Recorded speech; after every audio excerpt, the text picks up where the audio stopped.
Meet Mary, a crypto user who wants to send some to her friend Jane. Let's say Mary holds crypto on Bitcoin and Algorand blockchain. She sends Jane a coin on each network. What do you think happens in the background?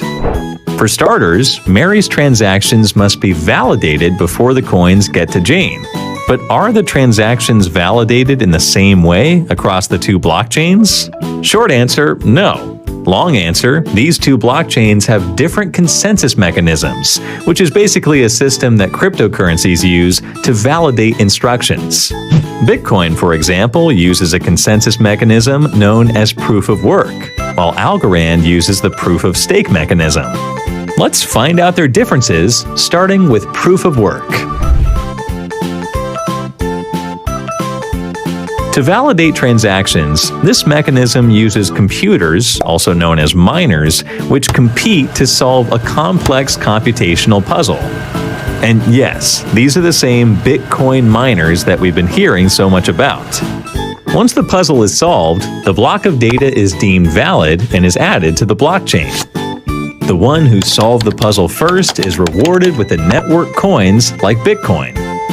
Proof of work was created to make decentralization in currency possible, but like all things, it has its shortfalls. First, the difficulty of the computational puzzle increases with more miners. As a result, miners and mining companies are incentivized to invest in high-end computer hardware to remain competitive in verifying transactions. This makes mining prohibitively expensive, and a lot of the computing power is, ironically, centralized.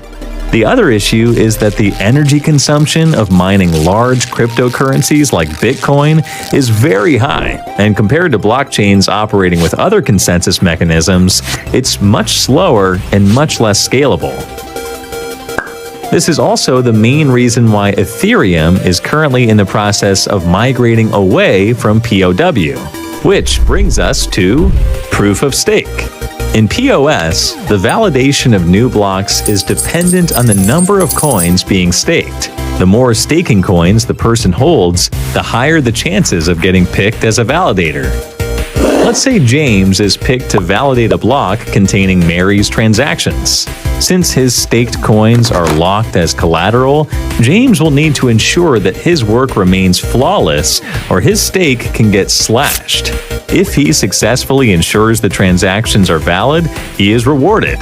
Proof of stake brings in some degree of fairness, as validators are selected to randomly validate, and as already mentioned, it's much more scalable compared to proof of work chains, but this comes at the cost of decentralization. Proof of stake favors the wealthy, since the more coins you have, the more voting power you have, and more likely you are able to validate and earn even more coins.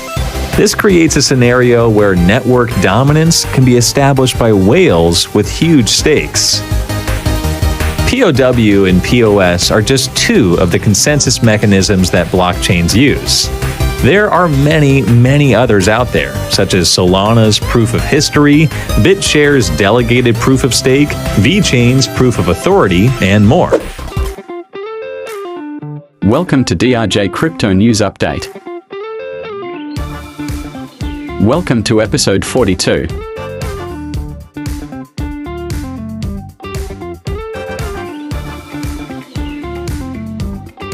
Subscribe now. In this episode, we delve into two of the most prominent consensus mechanisms used in blockchain technology: proof of work, PoW, and proof of stake, PoS. Our focus will be on their energy consumption differences, the security each model provides, and how decentralization is achieved through various means in both systems.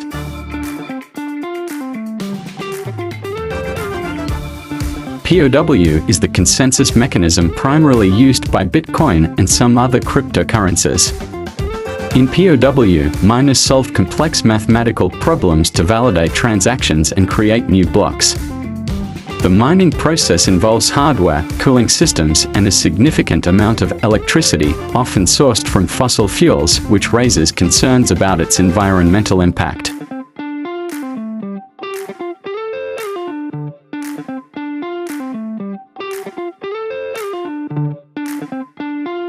In contrast, PoS operates on a fundamentally different premise. Instead of miners, validators are chosen to create new blocks based on the number of coins they hold and are willing to stake as collateral. The energy consumption of PoS networks is considerably lower, as it does not rely on solving computationally expensive problems.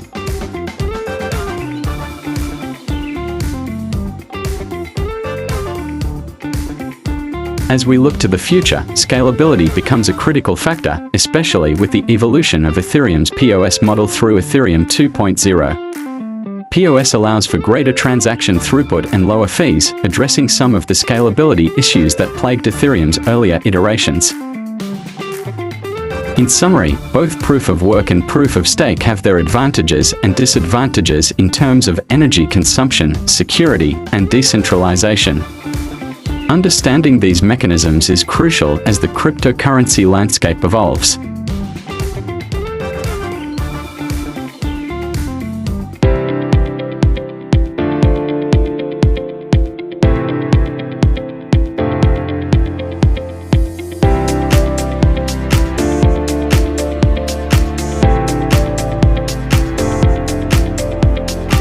Tell me what you think of today's update.